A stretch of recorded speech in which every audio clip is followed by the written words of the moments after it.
సూర్యాపేట పరువు హత్య కేసులో సంచలన విషయాలు వెలుగులోకి వస్తున్నాయి.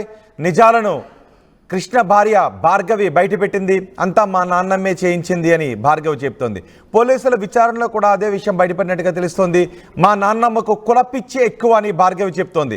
కులం తక్కువ వాడిని పెళ్లి చేసుకున్నావంటూ నన్ను చాలాసార్లు కొట్టింది, కులం తక్కువ వాడిని ప్రేమిస్తున్నామంటూ నన్ను చాలాసార్లు కొట్టింది అని భార్గవి చెబుతోంది. మా అన్నను రెచ్చగొట్టింది కూడా నాన్నమ్మే అని చెప్తుంది. నాన్నమ్మ కళ్ళలో ఆనందం చూడటానికే మా అన్న బంటిని చంపేశాడు అని భార్గవి అంటోంది. హత్య తర్వాత డెడ్ బాడీని నాన్నమ్మకు చూపించారు అని తెలిసింది అని భార్గవి చెప్తోంది. బంటి ప్రైవేట్ పార్ట్స్ను కసితీరా తొక్కింది వాళ్ళ నాన్నమ్మ అని కూడా తెలిసిందని భార్గవి చెప్తోంది.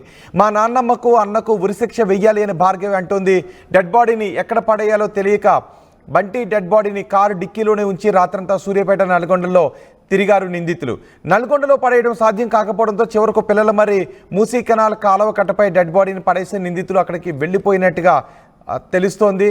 భార్గవి తన భర్త ఫోటో దగ్గర కన్నీరు మున్నీరుగా విలిపిస్తున్న దృశ్యాలు కూడా మనం ఆర్టీవీ స్క్రీన్ పైన చూస్తున్నాం.